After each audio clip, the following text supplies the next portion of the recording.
fanfarrón de Fanny Lu. Estoy más fuerte sin ti. Y así empezamos siempre Venezuela, Venezuela siempre. Así iniciamos esta emisión de Siempre Venezuela, Venezuela Siempre es noticia a través del dial 1160 Radio San José de Cúcuta, de nuestras redes sociales, en Facebook Siempre Venezuela Radio, en Instagram @Siempre Venezuela Radio y en Twitter @Siempre Venezuela. Y en esta primera hora, en enlace con Radio Delfín 1060 AM. Además, date la pasadita por la página web www.siemprevenezuelaweb.com. Saludar en el Control Master al señor Alex Meneses y a Robinson Cárdenas, Vanessa Chacón en la producción, Gabriela Parra, Alan Peralta con registro nacional 0715 y quien les habla, Nancy Pacheco, con registro nacional 0713 del Colegio Nacional de Periodistas Seccional Norte de Santander. Bienvenidos a una emisión más de Siempre Venezuela, Venezuela es noticia. Y así iniciamos esta primera ronda informativa. Iniciamos con los requisitos de migración para ingresar a Colombia por la frontera. Recordemos que Migración ha venido diciendo, bueno, paulatinamente, tranquilo, todo el mundo que vaya a migrar de Venezuela, por el estatuto temporal de permanencia van a tener 2 años más, así que bueno, poquito a poco es la recomendación, paulatinamente, no hay necesidad de caer en desesperaciones, ¿no? Entonces, en este orden de idea, Migración dice los interesados en cruzar, entrar o salir, ojo con esto, de Colombia deben realizar el registro migratorio por un puesto de control habilitado. Para ello se debe diligenciar el formulario migratorio CheckMig, está en su página web, antes de acudir a los puestos de control. El formulario está disponible las 24 horas del día y el registro se debe realizar al menos 48 horas y hasta 1 hora de antelación del viaje. O sea, eso es como, digamos, los rangos mínimos y máximos. Mínimo 1 hora antes de tu viaje ya debe estar tu CheckMig registrado y el máximo o con buen número 48 horas antes. De esta forma se podrá adelantar el proceso de salida o ingreso y no estar haciendo congestiones de cola. También volvemos a recordar a la audiencia que estamos en medio de proceso de COVID-19, por eso la Migración está muy atenta a evitar la congestión, evitar las colas y evitar las largas filas. Esto es, repito, para el ingreso y el egreso del territorio. Y en otro orden de ideas, pues el director de Fronteras de la Gobernación del Norte de Santander, Víctor Bautista, pues se pronuncia frente a esta reapertura de la frontera con Venezuela. Escuchemos y veamos quienes están a través de las redes sociales el video.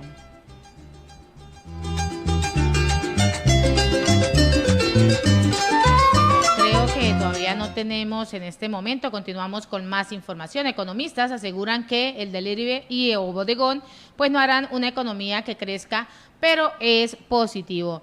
Luis Oliveros, economista y profesor universitario, aseguró que en cualquier país transparente y sin vínculos a la corrección, una empresa puede desarrollarse sin estar vinculada a un sector del gobierno más allá del pago de impuestos y de exigencias de estos servicios. Así, pues lo ha reseñado a Unión Radio. También ha resaltado que no se puede garantizar absolutamente nada todavía.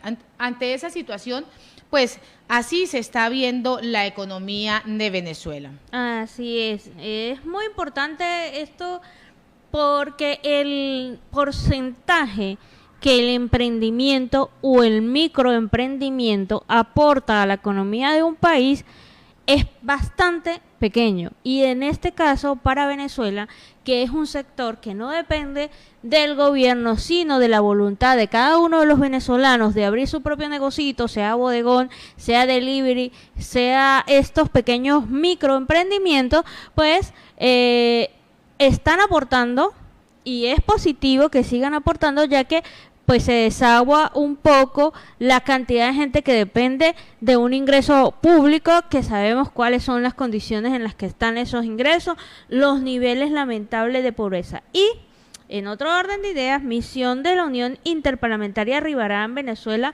tras invitación de Juan Guaidó. Este 3 de junio, hoy, Delsa Solórzano publicó en su cuenta en Twitter la carta de confirmación de la visita que realizará la organización del 21 al 25 de junio, según confirmó su secretario general Martin Chung Gong.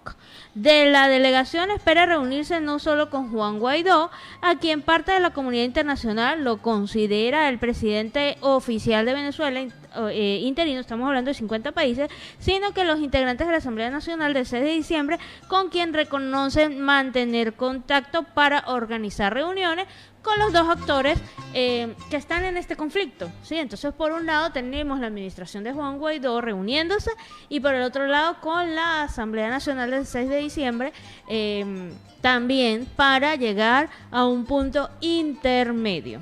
Y en Siempre Venezuela, Venezuela Siempre, vamos con el primer reporte de nuestro corresponsal Carlos Uzcategui, el Miura.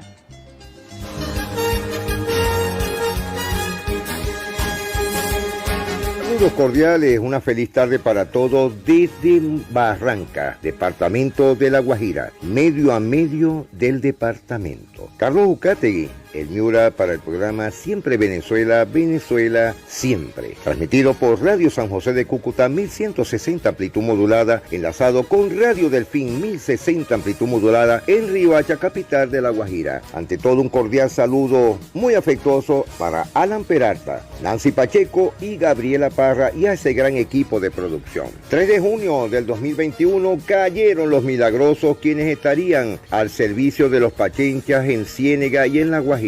Por no haber adelantado consultas previas, la ANI se vio obligada a suspender las APP del Canal del Dique. Barranquilla y la costa atlántica unen esfuerzos para impulsar el desarrollo económico. Barranca, Guajira, con el mayor número de casos del COVID-19, con 42. 27.000 casos nuevos es el récord en Colombia en 24 horas de contagios por el COVID. Colferias Caribe, con vitrina inmobiliaria, se reactivan ferias en Puerta de Oro que se realizará del 30 de julio al 1 de agosto con un modelo de feria 4.0 virtual. El lavado de activos vale oro para el Clan del Golfo. Comunidad de Chiquinquirá advierte invasión del parque. Migración Colombia lo dijo, poco tránsito por los puntos habilitados, más el maltrato de la Guardia Nacional venezolana hacia todos los connacionales. Lamentándolo mucho, los están haciendo pasar por las trochas porque les están exigiendo por cada paso y por cada uno entre 20 y 30 dólares. Pruebas PCR serán eliminadas para viajeros que ingresen a Colombia. Perú versus Colombia hoy a las 9 de la noche. A pesar de la pandemia, 10.000 personas podrían ingresar al Metropolitano para el partido de Colombia. Un taxista, la segunda víctima en Caribe Verde. Más patrullaje en Chalán por inserción armada. Hoy varios sectores de Barranquilla sin servicio eléctrico. 6.000 empresas conforman el clúster de energías renovables en Colombia. Cantagallo, departamento Bolívar, hará parte de la red de ecoreservas. Destinan 500 millones de pesos a economía solidaria en Colombia. Proyecto de transición energética fue aprobado en el primer debate. Una costeña barranquillera es protagonista en la entrega de los premios Tiplos de España. Recapturan al menor señalado de abusar de varias mujeres en un taxi en la costa Caribe. La COCCITA nueva movilización el 9 de junio. Procuraduría lo dijo muy claro. No es cierto lo de los superpoderes ni de los miles de cargos. No estoy aspirando a ningún cargo de elección popular, lo dice nada más y nada menos que Alan Sharp desde Barranquilla. El sector del agro caribeño no se detiene en la costa. Herido a bala por su propia arma de fuego, el alcalde de Becerril en el Cesar. Caribe Córdoba en alerta, 7 municipios de Córdoba por erupción del volcán de lodo de Necoclí. Rector de la Universidad de La Guajira solicitó al gobernador y a los alcaldes dialogar con los estudiantes lo más pronto posible. Durante protestas del día de ayer en Maicao, manifestantes permitieron el paso de ambulancia y otros vehículos. Falleció Oscar Uriana, cabildo gobernador del resguardo indígena de Mayanga Bloma. Sembrar frailejones es la apuesta para salvar el páramo del Cesar, al igual que huertas comunitarias, ecológicas y alimentarias. En Valledupar son millonarias las deudas de los comerciantes de la calle Grande en un año de cierre. La Guajira, trabajadores despedidos no aceptan propuestas de Cerrejón en La Guajira. Liga de Baloncesto del Cesar se pronunció acerca del proyecto de juglares. Artistas de Valledupar recibieron mercados de 200.000 pesos el día de ayer. Colombia. En julio estarán vacunados todos los profesores. Disturbios afectaron en Antioquia el tren del metro. 90 sanciones a hogares geriátricos en Medellín. Más de 800.000 sacos de café no han podido salir por los bloqueos. El Estado debe 12.8 billones de pesos en demanda. Con piernas robóticas antiminas, estudiantes de Envigado ganan premio nacional al inventor. Congresistas del país alertan por la situación de Providencia. Realizan limpieza y mantenimiento de reservorios y microacueductos del municipio Barrancas en La Guajira. AES Colombia entrega 1.500 kits de bioseguridad en el municipio Uribia. Melón y plantas aromáticas son las nuevas cosechas de los excombatientes en La Guajira. Maicao regresó a la normalidad comercial de siempre. Distrito de Riohacha pagó la deuda total de energía de acueductos rurales. Vandalismo se tomó la carretera oriental frente a Malambo, entre bloqueos y destrucciones.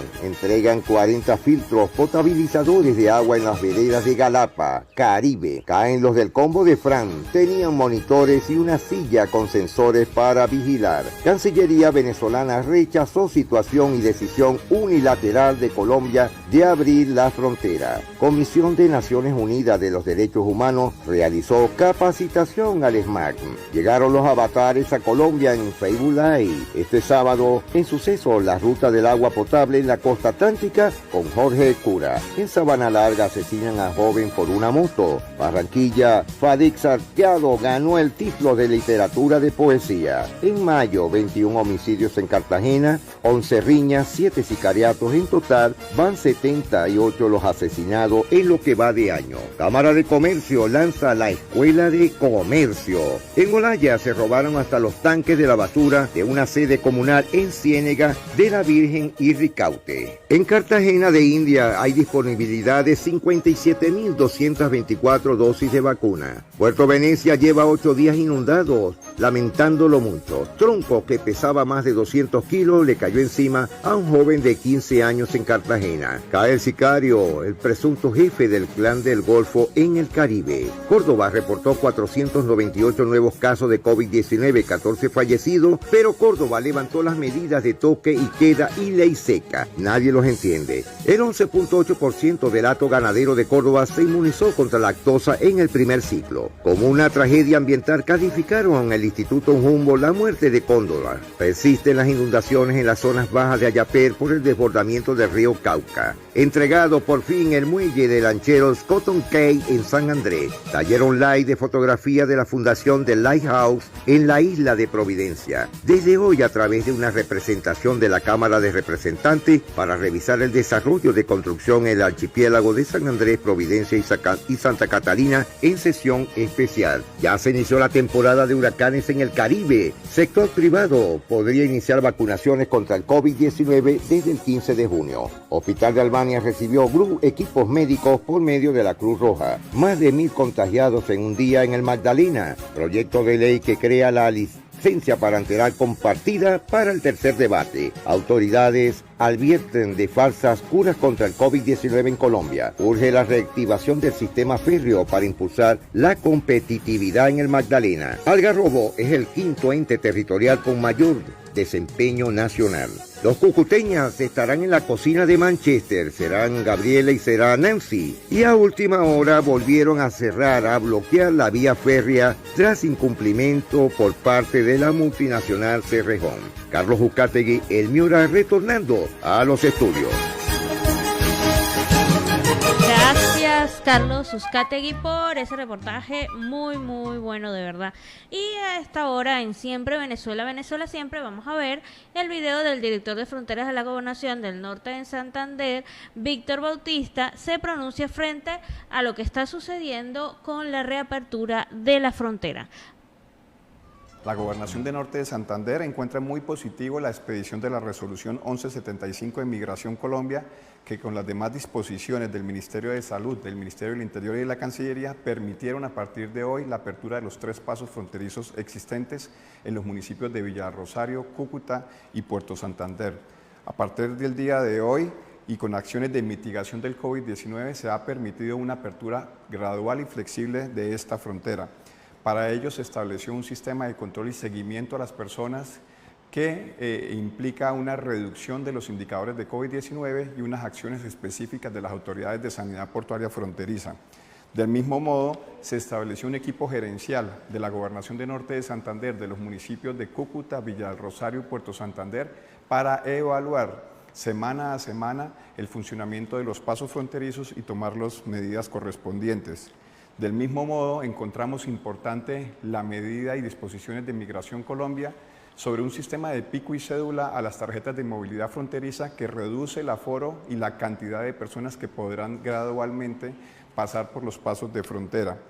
Del mismo modo, hemos encontrado importantísimo para la reactivación económica de Norte de Santander el apoyo de la Dirección Nacional de Aduanas con la aplicación de los decretos de canasta básica familiar que permite a las personas que se abastecen en los comercios del área limítrofe de Norte de Santander y que vuelven a Venezuela con los abastecimientos y compras correspondientes.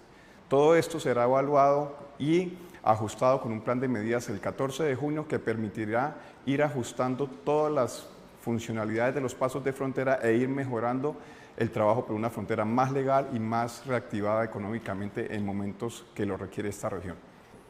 Encontramos muy positivo que a este momento más de 350 personas que se necesitan abastecer y buscar algunos servicios o viajar a terceros países hayan podido pasar con sus documentos debidamente identificados por Migración Colombia. Esperamos que del otro lado de la frontera y que las personas que requieren estos servicios puedan ir gradualmente tomando las acciones de protección, control e identificación de personas a través de los 3 pasos de frontera de Norte de Santander. Y continuamos en Siempre Venezuela, Venezuela Siempre. A esta hora vamos a nuestra pausa comercial y musical. Loco de Pipe Peláez escuchábamos a esta hora en Siempre Venezuela, Venezuela Siempre. Seguimos en Siempre Venezuela, Venezuela Siempre es noticia a través del dial 1160 Radio San José Cúcuta, de nuestras redes sociales y en enlace con Radio Delfín 1060 AM en esta segunda porción de esa torta de 4 pedazos. Y esta cantidad de vacunas se pudo comprar con el pago de Boni Cepeda. Esto según Borges. Pues el cantante Boni Cepeda, ya sabemos que recibió una jugosa suma de $60,000 para cantarle en el cumpleaños al presidente venezolano Nicolás Maduro. Y pues en este sentido se han venido presentando una serie de comentarios. Este fue el cumpleaños del año 2020. O sea, quiere decir que para este 22 vamos a tener una fiesta todavía más pomposa y la pandemia no ha acabado. Pues en este sentido el comisionado para las relaciones exteriores del equipo de Juan Guaidó, Julio Borges, afirmó: con esta cantidad de dinero las autoridades venezolanas pudieron haber comprado 15,000 vacunas contra el COVID-19. Borges pues se pronunció este jueves en su cuenta de Twitter, en el que recordó que la pandemia del COVID-19 todavía afecta a la sociedad venezolana. Por lo tanto, el dirigente de Primero Justicia aseveró que la administración de Nicolás Maduro pudo desestimar esos $60,000 para adquirir dosis y proteger a todos los venezolanos más vulnerables. Pero en medio de todo esto se ha venido presentando una serie de comentarios, una serie de situaciones complejas, pero vamos a ver y a escuchar un video que nos hicieron llegar hace unos minutos. Señor presidente, esta modesta serenata hecha homenaje para usted hoy día de su cumpleaños. No está... No.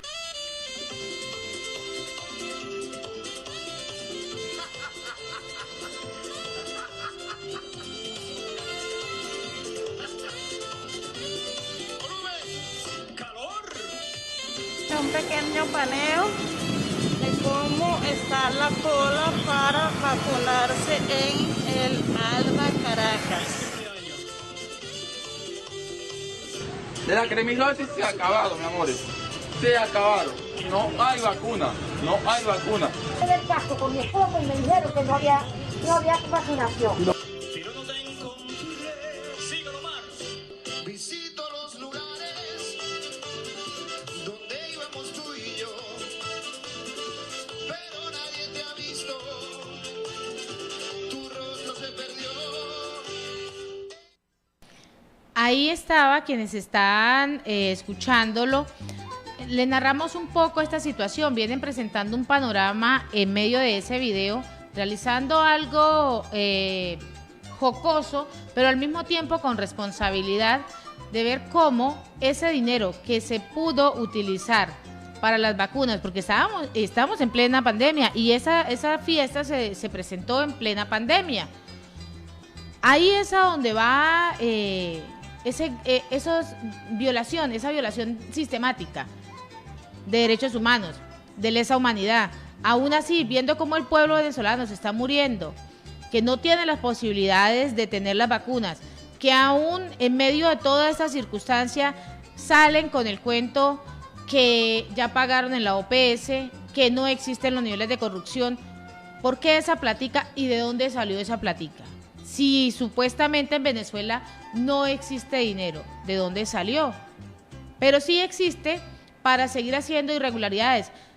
Se vienen haciendo diferentes anotaciones de cuáles fueron los costos que gastó también, ¿sí?, esa inversión que realizó Nicolás Maduro para traer a Steven Seagal a Venezuela, para hacer ese recorrido donde lo llevó, porque estuvo en los mejores hoteles, la comida fue preferencial, el recorrido fue excelente. Entonces, y eso que aún no hemos mostrado, en estos días nos hicieron llegar también cómo está el avión presidencial. Ese avión que dice es lo más cómodo, pero es la parte más lujosa de las adquisiciones que tiene el gobierno. Un avión con todos los lujos, y ese no se los hemos dado, esa perlita todavía no se las hemos mostrado. En estos días tendremos la oportunidad de poderles mostrar esa gran perla. Seguimos con más información. Así es, audiencia. Y este tema de Bonnie Cepeda pica y se extiende, ¿no? Yo creo que aún hay tela que cortar, y más aún con lo que nosotros llamamos la libertad en la comunicación. Realmente el periodista Santiago Matías García estaba haciendo su trabajo de entrevistar y de preguntar libremente lo que consideró en el momento de la entrevista. Ahora bien, esto le trae como resultado llamadas anónimas amenazándolo y mensajes por todas sus redes sociales criticando su trabajo. Yo creo que aparte de los $60,000 gastados en Bonnie Cepeda, falta ver cuánto ha invertido Nicolás Maduro en los famosos bots de redes sociales para que inunden a las cuentas de este colega periodista y hacerlo temer por su vida. Así lo expresa él en su cuenta en Twitter: temo por mi vida, estoy recibiendo llamadas anónimas amenazantes luego de la entrevista, aseguró el locutor a través de Twitter, y compartió imágenes de esas conversaciones totalmente desajustadas a la realidad. Defender lo indefendible en este momento tan crítico para el país, de verdad, no, es una locura total, peor que la que hace el gobierno. Entonces, el llamado es a aceptar la libertad de prensa, la libertad de comunicación, y así como ellos hacen, Nancy, en una entrevista que también hicieron a Rincón, el capitán de la selección venezolana, él criticaba en BTV, en el canal oficial, por qué el estado de las canchas en Venezuela para practicar fútbol está bastante deteriorada, siendo el deporte una de las herramientas para que la juventud venezolana no caiga en malos pasos. ¿Y qué terminó diciéndole el periodista? Divo tinto, insinuando que ya el trabajo que Rincón ha hecho a nivel mundial lo había vuelto un divo. Entonces, así como periodistas, oficialistas, tienen la oportunidad de insultar a un invitado y decirle divo tinto por pedir canchas en buena condición para la juventud venezolana, bueno, pues este periodista Matías hizo su trabajo entrevistando a Bonnie Y bueno, cayó la pregunta incómoda, ¿qué más le vamos a hacer? Y en Siempre Venezuela, Venezuela Siempre, vamos con el segundo reporte de nuestro corresponsal Carlos Uzcategui, el Miura.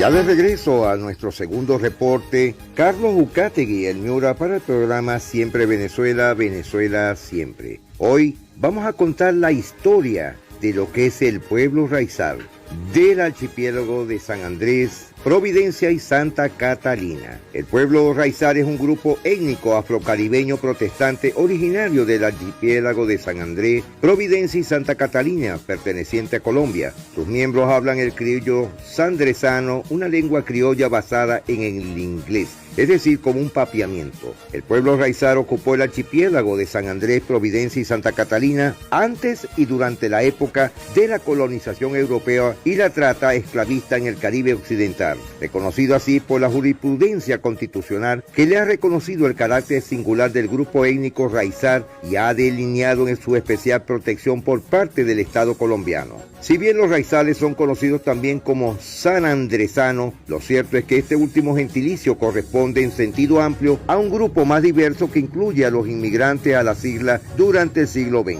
Los raizales, en cambio, se entienden por aquellos que tienen una identidad definida basada en su historia angloafricana, sus manifestaciones culturales como su religión, que es la Iglesia Bautista, su lengua, inglés criollo o creole, y su identidad. Los raizales guardan una fuerte relación cultural con los pueblos antillanos, como Jamaica y Barbados. De acuerdo a los datos del Departamento Administrativo Nacional de Estadísticas de Colombia del 2005, los raizales suman 30.565 personas a nivel nacional y 30.118 en el departamento archipiélago de San Andrés, Providencia y Santa Catalina, conformando el 39.4% de la población total, que serían 76.442. En los últimos tiempos han defendido su identidad como pueblo indígena, categoría que les ha permitido mayores posibilidades de defensa cultural frente al Estado y frente a la comunidad internacional. Sin embargo, algunos estudiosos del tema concluyen que dicho término desconoce la evidencia mezcla y excluye a los demás isleños. Los raizales sanandresanos guardan una estrecha relación histórica y cultural con los indígenas y anglo-criollos de la costa de Mosquito o Blue Fight en Nicaragua. La génesis del pueblo raizal se presenta desde el siglo XVII, cuando los británicos decidieron asentarse en las islas que estaban bien ignoradas por España. Los británicos dieron inicio a las plantaciones de tabaco y algodón, para lo cual comenzaron a traer esclavos africanos, especialmente de las colonias inglesas del Mar Caribe. Los británicos impusieron la lengua inglesa y su religión. Sin embargo, los esclavos africanos conservaron sus dialectos. El inglés era utilizado para la liturgia en la iglesia, mientras la lengua ancestral sería utilizada dentro del ámbito familiar. Sin embargo, se presenta una rápida fusión de lenguas que, sin embargo, preserva las raíces africanas kawa, como el tui, el ewe, el ibó y también las lenguas mende y mandinka. Hacia finales del siglo XVIII, España inicia la reconquista de las islas, pero permite que los ingleses permanezcan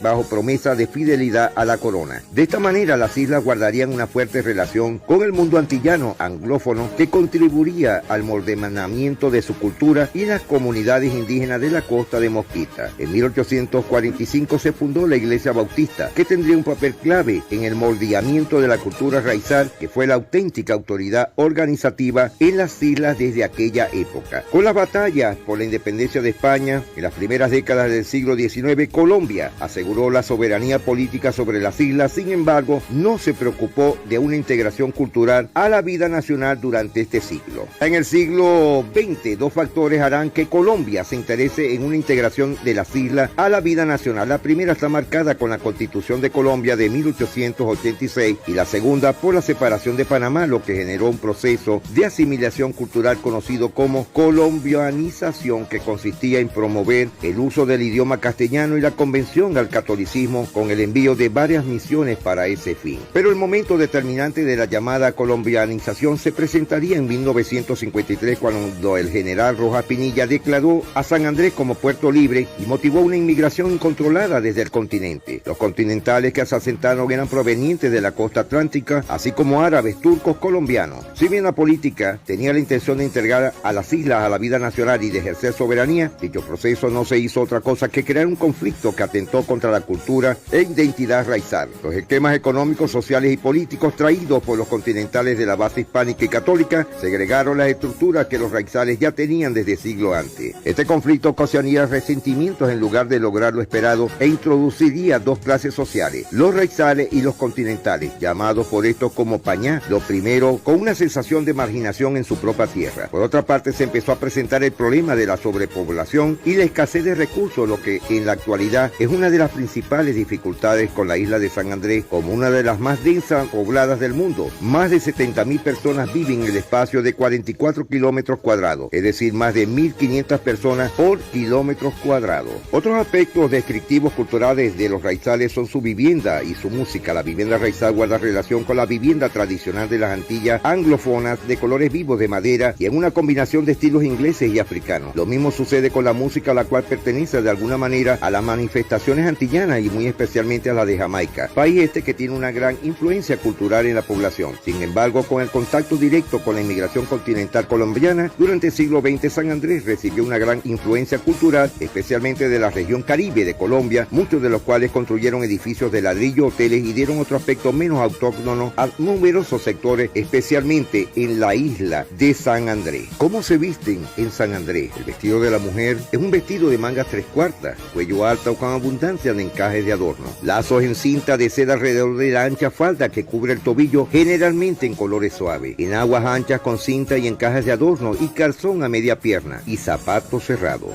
Dentro de los rituales de los raizales, durante la ceremonia se cantan, se lee y se interpretan diferentes pasajes bíblicos y en algunas ocasiones se comparten testimonios. En los días que se le dedica a Dios se acostumbra entre los raizales no hacer ningún tipo de actividad ni trabajo más que para pasar el tiempo en familia. Dentro de su gastronomía típica de San Andrés se basa en la marisquería, así que las langostas, camarones, calamares, cangrejos y pescado están a la orden del día para visitantes, turistas y lugareños. Igualmente encontrarás plantas aromáticas heredadas de los ingleses a la isla y especias como la canela y los clavos. Dentro del vestuario, ¿cuál es el que utilizan ellos para bailar el calipso? Hay dos modelos del vestuario del calipso. Uno, vestido de algodón, el cual es largo hasta la rodilla, tela floreada, manga sisa, vestido de muchas arandelas, mangas abultadas de arandelas. Los pantalones y las camisas de los hombres tienen similitud en los vestidos de la mujer. Así que, Gabriela, Nancy, Alan, ustedes que son amantes del turismo gastronómico, dirigimos nuestra presente entrega para ustedes y para todos los escuchas de nuestro programa. Si te gusta viajar para probar platos típicos y deliciosa comida, la isla de San Andrés, Providencia y Catalina es una de las mejores opciones en todo el Mar Caribe, pues cuenta con una gastronomía tan variada y original que no querrás salir de la isla. Así que si aún no has planeado visitar San Andrés, Nancy, Gabriela, no esperen más, monten el bikini, la tanga y vénganse a San Andrés. Carlos Ucategui, el Miura, para el programa Siempre Venezuela, Venezuela Siempre. Bendiciones. Y así vamos a hacer bikini y tanga, para allá nos vamos, así que allá nos esperas y nos recibes como buen compañero de equipo. Seguimos en Siempre Venezuela, Venezuela Siempre es noticia. Y en otro orden de ideas, amenazaron de muerte a los funcionarios del CIPC en Zulia tras el ataque a tiros y granadas en su sede. Pues unos delincuentes atacaron con disparos y granadas la sede del Cuerpo de Investigaciones Científicas Penales y Criminalísticas, CIPC, en la avenida Don Manuel Belloso, Chacín, en la parroquia Francisco Bustamante del municipio Maracaibo del estado Zulia. Los hechos tuvieron lugar en horas de la mañana. Según fuentes policiales, los sujetos pues portaban armas largas, comenzaron a dispararle al edificio, originándose un intercambio de disparos. Seguidamente, pues estos sujetos lanzaron una granada que no estalló. En medio del intercambio de disparos, pues los pistoleros escaparon a bordo de un vehículo con rumbo totalmente desconocido. Sin embargo, ante esta situación que se presentó esta mañana tan compleja, durante las pesquisas los funcionarios hallaron varias hojas blancas en las que se lee: esto es por todas las causas que han llevado un término que no podemos decir, unas agresiones muy fuertes, en medio no se puede este tipo, pero son unas agresiones muy fuertes que escribieron para estos dirigentes. De aquí en adelante vamos a empezar a matarlos. así como a ustedes les gusta matar a inocentes. Una comisión de Servicio Bolivariano de Inteligencia Nacional, SEBIN, se acercó al lugar con expertos en explosivos para levantar la granada e inutilizarla. Al parecer, pues este ataque fue perpetrado por una banda delictiva de alias Carinox Soto y Alex Caracas, dos de las organizaciones criminales más peligrosas del estado Zulia. Así, pues se presentó esta situación tan compleja en el CICP del Zulia. Qué triste panorama, de verdad, con la seguridad. Y seguimos informando. Estudiantes plantean la ruta por Venezuela. Usted lo puede ubicar a través de las redes sociales como #ruta X de por BZLA, con la finalidad de recorrer el país a partir del 5 de junio. Los estudiantes están uniéndose y quieren recorrer 4.500 kilómetros del territorio nacional, con salida desde el Zulia, Táchira, Mérida, Bolívar y con llegada a la capital Caracas. ¿Qué sucede? Los venezolanos no se rinden, dicta parte del comunicado que estos estudiantes están enviando. Estamos dispuestos a enfrentar desafíos necesarios para revertir el proceso de la disolución de la nación. En el comunicado, que es bastante largo, invito a que lo lean, hablan sobre el deterioro de la salud, el deterioro de la educación, de las instituciones públicas, de los salarios, de todo este gran rosario de problemas por los que enfrentan los venezolanos día a día. Entonces, ellos quieren recorrer estos 4.500 kilómetros de forma pacífica, en forma de protesta, para visibilizar el descontento que hay dentro de la sociedad civil venezolana, hacerlo de forma internacional, hacerlo con seguimiento en redes sociales. Si busca el hashtag que les acabo de mencionar, Ruta por Venezuela, allí se podrán enterar de cómo puede usted desde el exterior aportar a esta noble causa. Los estudiantes siguen unidos, los UCEBistas, los UNETenses, los de la ULA, todas estas casas de estudio que han sido tan mancilladas, tan golpeadas en su estructura, en su soberanía, en el respeto por el presupuesto, en el respeto por la educación, se unen para levantar la voz. Desde acá, desde Siempre Venezuela, el mensaje personal, yo sé que Nancy se va a unir, pero de verdad es: primero, Dios los acompañe. Sí. Segundo, que no vaya a ocurrir una tragedia, que el gobierno realmente vea que simplemente es un trayecto pacífico y que puedan conseguir los recursos para realizar esta travesía por esta noble causa que no amerita menos. Y así con esta nota en Siempre Venezuela, Venezuela Siempre, vamos a una pausa comercial y musical, pero queremos agradecerle en esta primera hora la participación de Radio Delfín 1060 AM, en el control máster a Robinson Cárdenas y a nuestro corresponsal Carlos Tuscati. Ya regresamos. Y así, suavecito con San Luis y el tema La Ilusionista, iniciamos esta segunda hora de programa en Siempre Venezuela. Seguimos en Siempre Venezuela, Venezuela Siempre es noticia, a través del dial 1160 Radio San José de Cúcuta y en ese triple enlace en esta segunda hora con la voz de la Gran Colombia 1400 AM y Aruba Estéreo 91.5 FM. Y en este horario 5 de la tarde tenemos a nuestro primer invitado, al profesor Manuel Rojas Pérez, quien es dirigente de Acción Democrática, abogado de la UCAD y profesor de Derecho Constitucional de la UCB. Bienvenido, profesor, a Siempre Venezuela, Venezuela Siempre. Muy buenas tardes. Bueno, buenas tardes, muchas gracias, muy honrado por esta invitación que me hacen. No logramos escucharlo muy bien, profesor.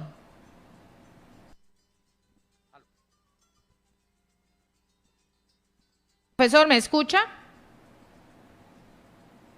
Bueno, creo que tenemos problemas de comunicación con el profesor. Continuamos en Siempre Venezuela, Venezuela Siempre es noticia. En el mundo insólito del gobierno de Nicolás Maduro ocurren cosas maravillosas y a la vez que de verdad uno dice, bueno, ¿será cierto? Causa risa, causa enojo, causa frustración y muchas preguntas se vienen a la cabeza. En este caso vamos a mencionar un aumento insólito en las tarifas del agua que se anunció para Carabobo.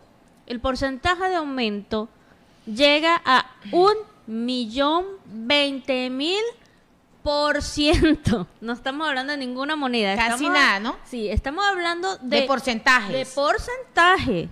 O sea, ya la barrera de los 100 quedó. Y luego vienen y dicen por redes sociales ante la queja de los usuarios, no, fue un error. Pero el error continúa llegando en los recibos. Entonces, ¿es un error o realmente estamos hablando de que el servicio de agua va de $8 a $15 cuando tenemos unos salarios de $4? Entonces, bueno, continúa el error, y el error no solamente de Twitter y de anuncios, es de recibos, que sigue llegando a Carabobo $8 y $15, nada más y nada más. Con un porcentaje súper elevado. Pero ahora sí tenemos en línea telefónica al profesor Manuel Rojas Pérez. Profesor, buenas tardes. Buenas tardes, muchísimas gracias. La verdad que muy agradecido y muy honrado con la invitación. Bueno, profesor, en Venezuela pasa cada cosa, pero uno de los puntos fundamentales es esa violación sistemática de los derechos humanos. Sabemos que Venezuela en este momento está pasando por una crisis total, social, política y económica. Pero en el día de hoy, el presidente interino Juan Guaidó ha llamado en medio de ese acuerdo de salvación nacional. ¿Cómo ve usted desde su punto de vista como abogado, como profesor, este tema para que Venezuela recobre la democracia y tenga unas elecciones libres y justas? Bueno, yo creo que el acuerdo para la salvación nacional es, digamos, un instrumento muy interesante que además puede dar mucha legitimidad, mayor aún de la que ya tiene la oposición legítima en Venezuela, la oposición democrática, pero puede dar mucha legitimidad a la búsqueda de distintos espacios, a la búsqueda de distintas fórmulas que estén dentro del marco constitucional venezolano. Sabemos que la oposición venezolana ha estado durante todos estos años de alguna manera ha estado arrinconada por las actuaciones antidemocráticas, por las actuaciones totalitarias del régimen de Maduro.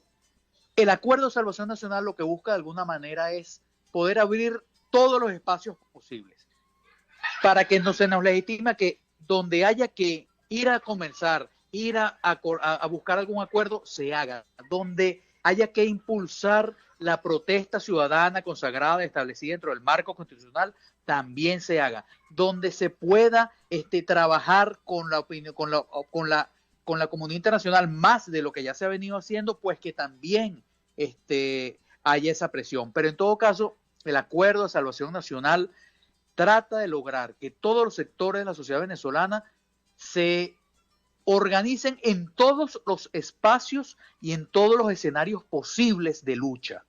Esto implica desde las elecciones hasta la protesta ciudadana, pero cuando hablamos de elecciones, por ejemplo, hablamos de elecciones, presionar para que esas eventuales elecciones sean con condiciones medianamente justas, unas condiciones razonablemente objetivas, donde haya alguna igualdad, donde haya alguna equidad, que de alguna manera es uno de los principios básicos de un sistema electoral. Entonces, el Acuerdo de Salvación Nacional busca eso, busca lograr organización en todos los espacios de lucha posible, siempre que esté, por supuesto, dentro del marco de la Constitución venezolana. ¿Se ve ese panorama de esas elecciones, como bien usted lo ha venido denotando, esas elecciones para el 21 de noviembre, en medio de esa recesión y de que el pueblo venezolano está con abstención? ¿Cómo y de qué manera se puede llegar a que el pueblo reaccione a realizar unas elecciones que valgan la pena? Bueno, es que el tema de las elecciones, de nuevo, pasa necesariamente por que existan unas condiciones mínimas. Cuando hablo de condiciones, es que en Venezuela en los últimos años se han dado unos procesos electorales que no cumplen con ninguno de los requisitos mínimos que establece la legislación electoral. Por ejemplo, desde hace muchos años, el registro electoral, el registro de votantes, no ha sido actualizado y es manejado exclusivamente por el partido de gobierno. El partido de gobierno es el único que tiene la data, que tiene la información del registro electoral. Eso es impensable en Colombia y en cualquier otro país con un régimen democrático, porque uno de los elementos de la elección, de las elecciones como figura jurídica, es que haya igualdad entre las partes, que todas las partes tengan algunas condiciones de igualdad para que el combate político, la lucha electoral, ese conteo entre partes, pues sea equitativo. Eso no ocurre en Venezuela. Entonces, hablar de elecciones, hablar de esas elecciones del 21 de noviembre pasa porque en Venezuela podamos presionar más de lo que ya se viene presionando para poder tener unas condiciones más o menos objetivas y justas. Otra cosa es que eso pasa necesariamente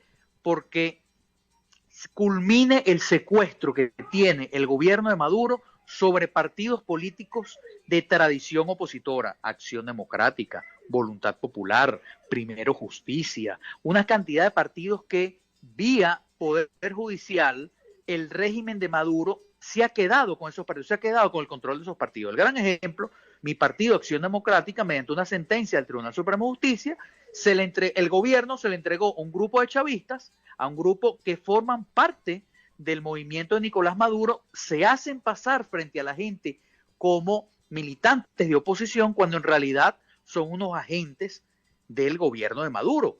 Eso, por supuesto, que en el sistema democrático moderno, el sistema democrático que conoce Occidente, que conoce Latinoamérica y que conoce nuestros países, eso es algo absolutamente contrario justamente a los principios democráticos. Entonces, el tema de la elección, más allá de un tema del pueblo, es un tema de que podamos presionar política, cívicamente, pero que podamos presionar para lograr unas condiciones medianamente mínimas, medianamente coherentes, sensatas, razonables, para poder, ahí sí, acudir a unas elecciones. Pero para hablar de elecciones, primero hay que hablar de condiciones electorales. Correcto, profesor. Profesor, usted menciona a estos agentes de la oposición que quieren ir en injustas condiciones a elecciones. Mi pregunta va, usted como conocedor del marco legal venezolano, a realizar estas elecciones sin los debidos ajustes de legalidad y de justicia y de igualdad, sería realmente, como lo han dicho otros voceros de la oposición, legitimar el gobierno de Maduro actual y legitimar la asamblea electa en condiciones que aún no son claras. Mira, el tema de la legitimación política es un tema muy particular que da mucho debate, ¿no? Yo soy de los que cree que pase lo que pase, nunca va a poder legitimarse al régimen de Maduro por la cantidad de sistemáticas violaciones de los derechos humanos, a los derechos ciudadanos, por todo lo que ya sabemos que ha ocurrido y que ha venido haciendo el régimen de Maduro. Pase lo que pase, es un régimen que siempre va a ser ilegítimo hasta el momento en que haya una elección verdaderamente justa. Entonces, ir a un proceso electoral, no lo podemos ir a un proceso electoral, en este caso, para gobernaciones y alcaldías, de acudir la oposición, yo creo que no debería ser considerado como legitimar al gobierno Maduro, sino como un elemento más de la lucha democrática contra el régimen de Maduro. No es que lo estemos legitimando, es que se está utilizando, como dije al principio de nuestra conversación, se está tratando de buscar luchar y buscar organizarnos en todos los escenarios posibles, en todos los escenarios que se planteen, bueno, en cada uno de los escenarios que se vayan abriendo, pues dar la lucha, dar la batalla y tratar de ganar democráticamente en esos espacios. Entonces, esto significa no entender a la elección como la batalla final, sino entender al proceso electoral como un momento más, como un hito más. Y de nuevo, eso pasaría en todo caso por algunas condiciones electorales que medianamente cumplan con la legislación venezolana, la legislación electoral venezolana. Correcto, profesor. Hemos visto en reiteradas oportunidades cómo el gobierno, cuando en una gobernación o en una alcaldía no le favorecen los resultados, hace una figura llamada el protector del estado en donde Sí, así no salió ganador. ¿Hay realmente un marco legal actual en Venezuela que sea legal para esta figura o es una trampa que realiza el gobierno para desviar recursos y funciones? Absolutamente no hay, no existe en Venezuela el marco jurídico para la existencia de los llamados protectores, que no son otra cosa que usurpadores de funciones de gobernadores, de alcaldes, de diputados, de concejales. No existe en Venezuela una sola norma. Y si le existiera, sería contraria a la Constitución, con lo cual esa norma sería nula. Pero en todo caso no existe ninguna normativa, ni legal ni de rango sublegal, que le dé justificación a los llamados protectores. Entonces, cuando desde el año 2010, cuando el 2008, cuando ganaron Enrique Capriles la gobernación del estado Miranda, Antonio Ledesma, la alcaldía metropolitana de Caracas, que comenzaron a inventarse esas figuras, esos estados paralelos, esos gobiernos paralelos que se inventaron, que ahora le llaman protectores. Desde ese entonces, en Venezuela estamos viviendo un proceso sistemático, primero de usurpación de funciones, que según nuestra Constitución, según el artículo 138 constitucional, todo acto usurpado es ilegal y sus actividades son nulas. Eso lo dice la propia Constitución. Segundo, estamos en franca violación de la propia Constitución, porque la Constitución lo que te dice es que hay una república, un estado, una república, estados y municipios, y la descentralización tiene su estructura orgánica, al gobernadores, legisladores regionales, alcaldes, concejales, que son los legisladores municipales.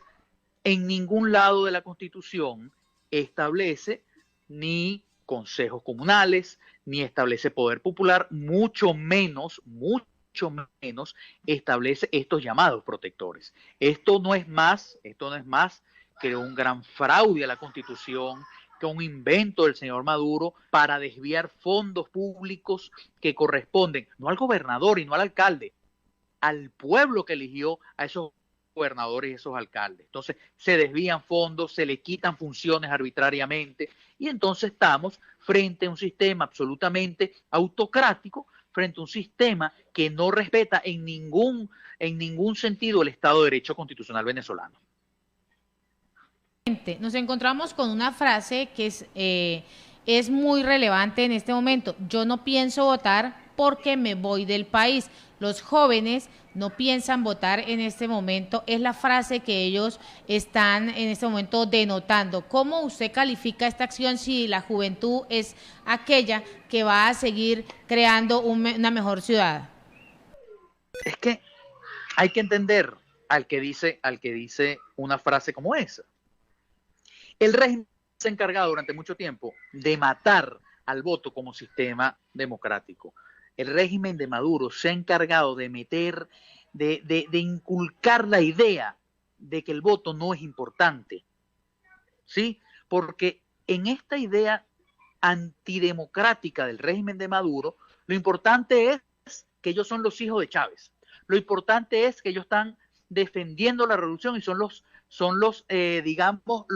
protectores del socialismo. Y la verdad es que nuestra Constitución, nuestro Estado de Derecho, nuestra legislación y nuestros principios democráticos en nada señalan esto. Nuestra Venezuela, además, ha sido pionera en el tema de la votación en América Latina. Ha sido uno de los factores, digamos, históricamente, de los defensores de la votación como arma de lucha política, como herramienta para que nuestros pueblos puedan ejercer su opinión y puedan además y que además se pueda ejercer el poder en Venezuela con alternabilidad. El régimen de Maduro acaba con eso. Entonces, ¿qué es lo que debe hacer? ¿Qué es lo que deberíamos hacer desde los que estamos del otro lado, de la otra acera al régimen de Maduro, que somos los que hacemos vida de oposición en Venezuela, pues tenemos que convencer a ese venezolano que no fue la oposición la que mató al voto, fue el régimen es el que no quiere, que nosotros votemos, pero para llegar de nuevo a ese estadio, para llegar a ese escenario, primero hay que lograr condiciones electorales, porque el que te dice que no quiere votar, por supuesto que no quiere votar, porque en este momento en Venezuela al votar no se elige, pero si se le garantiza una votación medianamente transparente, medianamente justa, donde el que vota sí elige y su elección es respetada, te aseguro y les aseguro, mis amigos, que poco a poco esa percepción va a cambiar. Esa persona que hoy dice que no piensa votar porque votar no vale nada, si se logran algunas condiciones, pues va a pensar, mira, sí, vale de algo, sirve de algo el poder votar. Pero todo esto pasa de nuevo por lograr condiciones electorales. Y para eso estamos luchando, presionando y tratando de llevar adelante el Acuerdo de Salvación Nacional. Profesor, queremos agradecerle por participar en esta emisión de Siempre Venezuela, Venezuela Siempre. Esta es una plataforma que está diseñada para contar todo este tipo de acciones que no se pueden decir en Venezuela. Que tenga una excelente tarde. Muchísimas gracias. Se me agradezco muchísimo la oportunidad y bueno, especialmente a todos los hermanos que están actualmente en Colombia. Muchas gracias. Seguimos en Siempre Venezuela. Venezuela es noticia a través del dial 1160 Radio San José Cúcuta, de nuestras redes sociales oficiales y en este triple enlace con La Voz de la Gran Colombia y Aruba Estéreo 91.5 FM. Vamos a una pausa comercial y musical. Ya regresamos. Me vas a extrañar. Eso es lo que está diciendo más de uno. Sí, Proyecto A con Aguanilé. Estábamos escuchando para iniciar este último trocito de torta.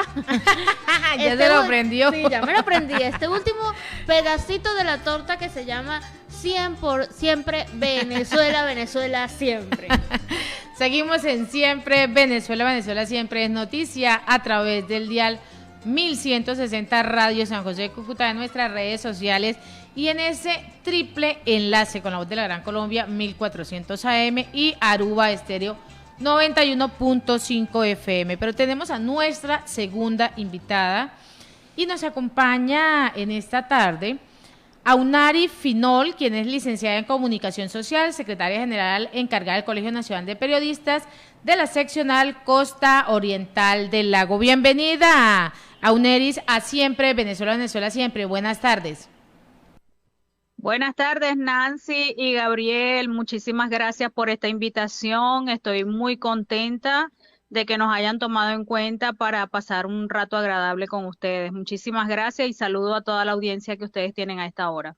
Así es. Para eso es esta plataforma, para que hablemos amenamente y podamos contarle a la audiencia qué está sucediendo en este momento en medio de toda la crisis social, política y económica que se viene presentando en Venezuela. Pero punto específico y para iniciar, ¿cómo está ese plan de vacunación en el área donde te encuentras? Bueno, en el Zulia específicamente el gobernador Omar Prieto ha iniciado un plan de vacunación en todo el estado y realmente ha dado resultados. Ya hemos visto cómo en algunos sectores ya se está llegando la vacuna y muchos, bueno, ya gracias a Dios la están recibiendo. Sin embargo, actualmente solamente se están vacunando a la población de la tercera edad. El sector salud ha ido paulatinamente, ya actualmente están vacunando a médicos, enfermeras, todo lo que es el personal de salud de las clínicas privadas. Anteriormente lo habían hecho con el sector salud público y bueno, ahorita están empezando con las privadas. Como te comentaba, solamente están vacunando a las personas de la tercera edad, el resto estamos a la espera de cuándo va a ser la vacunación.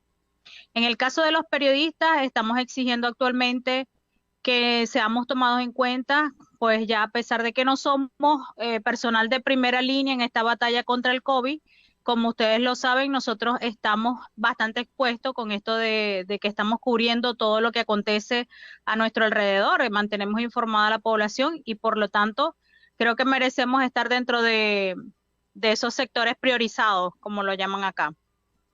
Ese es un punto muy importante, Finol. La población que está también en un alto riesgo, somos los comunicadores sociales quienes estamos realizando ese trabajo día a día de informar. Me agrada muchísimo que se pueda estar dando el tema de la vacunación gradualmente, pero se está dando ese tema de la vacunación sobre todo en aquellos que son la primera línea. Se vacunó la parte pública, pero también se está vacunando y se está dando esa inmunización a la parte privada. Los adultos mayores que también están en esa línea de prioridad, pues es agradable poder contarle a la audiencia que se está realizando este plan de vacunación y que se realiza de la mejor manera. En medio de toda esa situación, ¿cómo ha presentado el Colegio Nacional de Periodistas de esa seccional en el tema de COVID? Periodistas, gráficos, ¿han tenido complicaciones, han tenido fallecimientos? Hasta ahora, gracias a Dios, no hemos tenido fallecimientos, pero sí hemos tenido personal bastante complicado. Sí, te escucho perfecto. En medio de toda esta situación que se viene presentando de COVID-19, ¿se han tenido víctimas a través del periodismo del Colegio Nacional de Periodistas en esta seccional? No, del COVID hemos tenido solamente personal contagiado, pero con dificultades graves, pero no hasta ahora fallecido. Qué bueno. Tuvimos y sabemos que como periodistas en Venezuela tenemos mucha coacción de prensa, ¿no? O sea, estamos perseguidos, hostigados. Okay. ¿Cómo se está presentando y cómo está el Colegio Nacional afrontando esta situación? Sí, actualmente, bueno, como ustedes lo saben, las noticias han circulado a nivel mundial del hostigamiento, las persecuciones, las detenciones arbitrarias de las cuales hemos sufrido como periodistas. Lamentablemente, pues no podemos decir todo lo que queremos, no podemos informar todo lo que se puede acá, como lo hacemos en su programa. Y lamentablemente, pues como colegio, hemos estado allí al tanto de todo lo que acontece, hemos estado acompañando a todos estos periodistas, hemos estado levantando la voz de libertad de expresión, de libertad de prensa. De verdad, como gremio nos hemos mantenido unidos a pesar de todo. Hemos hecho seguimiento a quienes lamentablemente han tenido juicios abiertos, han tenido detenciones arbitrarias, han sufrido hostigamientos. Llevamos ese listado de personas que lamentablemente han sufrido todas estas persecuciones.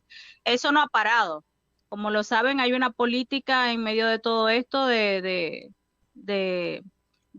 cercenar nuestro derecho a informar, de callarnos, de colocar una mordaza en medio de toda esta situación. Sin embargo, a pesar de todo, nos mantenemos ahí en pie de lucha, nos mantenemos cumpliendo nuestra labor de informar y de entretener a toda la población venezolana, y sobre todo que quienes están fuera del país, quienes tienen estos espacios, puedan conocer y puedan estar al tanto de lo que acontece aquí en nuestro país. Correcto, y el pueblo siempre ha agradecido la participación de los medios de comunicación y ese esfuerzo que hacen día a día en comunicar. En este orden de ideas, ¿tiene el Colegio de Periodistas de Costa Oriental del Lago o del Zulia alguna cifra de los medios, tanto prensa, radio y televisión, que han sido afectados y cerrados por estas presiones? Realmente han sido muy pocos. En la Costa Oriental, muy pocos han sido cerrados por presión, digamos, a nivel político. Sin embargo, por la misma situación que se presenta en el país, inicialmente el poder aprobar la obtención del papel, por lo menos los dos periódicos que teníamos importante, o el que teníamos importante acá en la Costa Oriental del Lago, hablando solamente de la COL, que era el Regional del Zulia, pues lamentablemente no salió más. Ahora permanece de manera digital. En el caso de las emisoras, muchas han tenido que cerrar porque no se les aprobó, no se les dio la concesión, entonces pues tuvieron que cerrar. La misma situación económica, social, política los ha llevado a eso. Claro, licenciada. ¿Cuántos exactamente?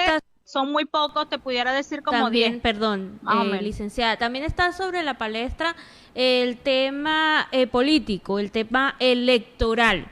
Ustedes como licenciada, como comunicadora social que está en la calle, que ve esa temperatura electoral actual, ¿cómo la describiría?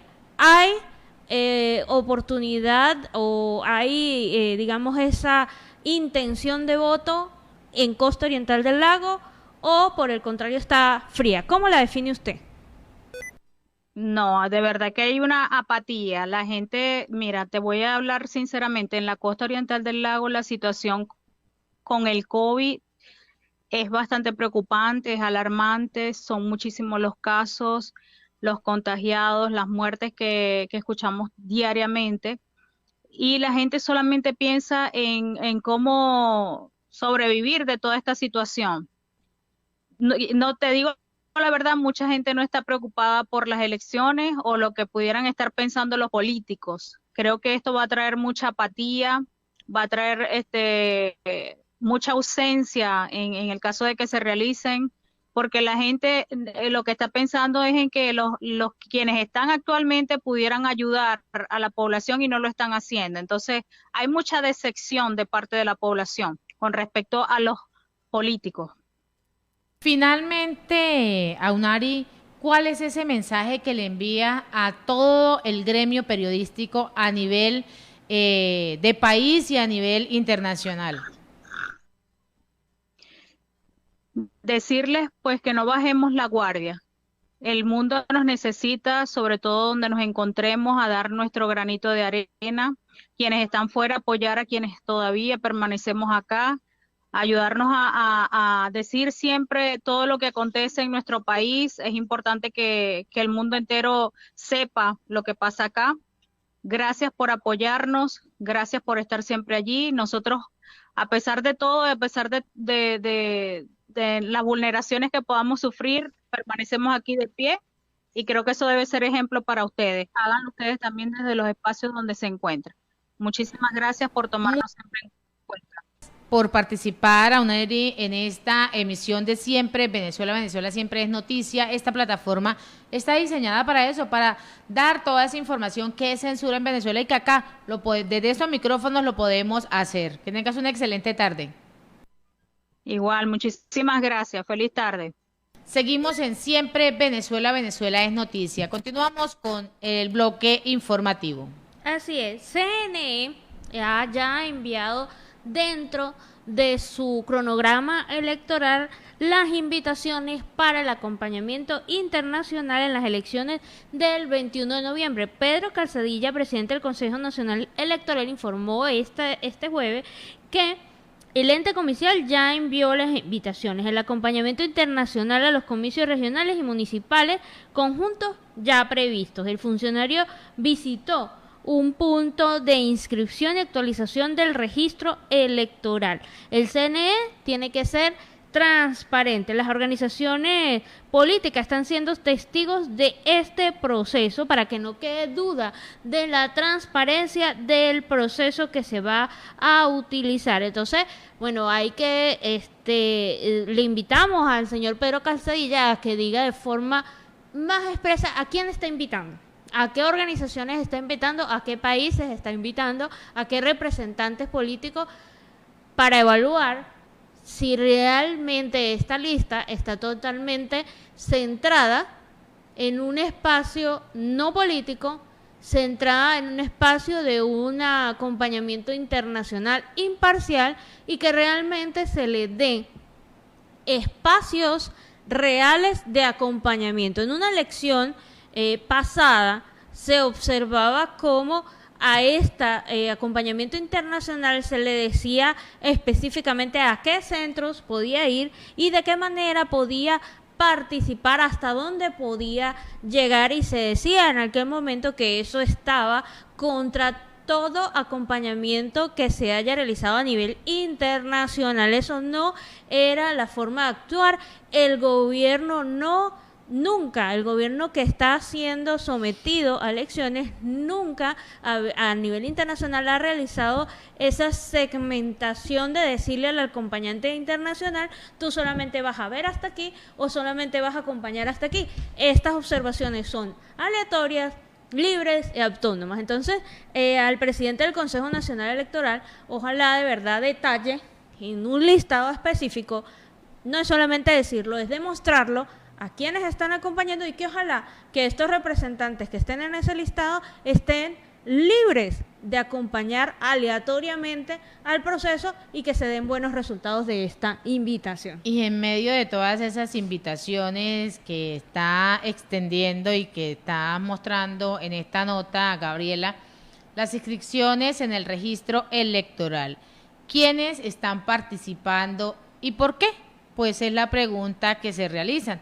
Más que participar en estas elecciones del próximo 21 de noviembre, quienes asistieron durante los primeros 3 días de este proceso de registro electoral en Puerto Ordaz, lo hicieron más por cumplir un requisito que por ir con intereses a votar. César López se inscribió en el registro electoral, pero aseguró que lo hizo para estar preparado por futuros eventos electorales. Ir a elecciones ahorita, pues no vale absolutamente la pena, pero ya estaré inscrito para futuros procesos.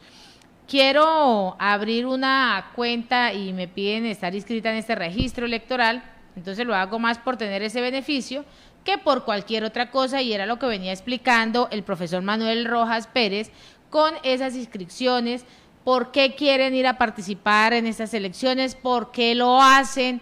¿Cuál es el beneficio que van a adquirir? Ahí está ese gran interrogante. Italia pues celebró su 75 aniversario con un emotivo mensaje para los venezolanos. Plácido Vigo, encargado de negocios de esa delegación diplomática en Venezuela, lamentó nuevamente que este año no se pudo realizar un encuentro debido a la pandemia. Aprovechó su mensaje para enviar una palabra de aliento a las víctimas del COVID-19 y a sus familiares. Y asimismo Vigo pues también aprovechó la oportunidad para anunciar la realización de esas actividades culturales que consolidan las relaciones entre Venezuela e Italia. El diplomático pues ha subrayado que servía como portavoz de sus colaboradores y además del servicio de una red consular entre Venezuela y todos los jefes de las instituciones representativas de este sistema país. Por esta razón, pues transmitía esos buenos deseos a todos con motivo del 75 aniversario del Día Nacional de la República Italiana. Pues este fue el mensaje del diplomático. Pero antes de irnos en el día de hoy, de terminar esta emisión, Gabriela tiene un anuncio. ¿Cuál es ese anuncio, Gabriela? Bueno, audiencia, recomendarles esta lectura escrita por nuestro compañero Alan Peralta, 18 historias de caminantes venezolanos. Es un libro que él como comunicador social realizó y levantó una a una de estas 18 historias de caminantes, la puso bajo seudónimos pues para protección también. Está redactada con ese cariño y ese afecto que pues él siempre ha denotado en todos sus artículos, tanto de opinión como de, en este caso, este libro de crónicas de los caminantes. Es muy importante señalar que estos esfuerzos, como este libro, Nancy, audiencia, hacen más visible lo que pasan día a día estas personas que deciden por la desesperación y la situación que hay en Venezuela salir a caminar. ¿Y cómo se llama este libro? Se llama Con el país a cuesta. Todo el que me está escuchando y que es migrante sabe que es así. Echamos nuestro país, nuestra vida, nuestro futuro, nuestros sueños y nuestras ilusiones en esa maleta. Y así con esta nota, pues hemos llegado al final de una emisión más de Siempre Venezuela, Venezuela Siempre, a través del dial 1160 Radio San José de Cúcuta, de nuestras redes sociales oficiales. Síguenos en Facebook en Siempre Venezuela Radio, en Instagram @Siempre Venezuela Radio y en Twitter @Siempre Venezuela, y en la página web www.siemprevenezuelaweb.com, y en este triple enlace con la voz de la Gran Colombia 1400 AM y Aruba Estéreo 91.5 FM. Agradecer en el control máster a Alex Meneses y al señor Víctor Márquez, en la producción a Vanessa Chacón, Gabriela Parra, Alan Peralta con registro nacional 0715, Y quien les habló, Nancy Pacheco, con registro nacional 0713 del Colegio Nacional de Periodistas, seccional norte de Santander. Hasta mañana. Hasta mañana.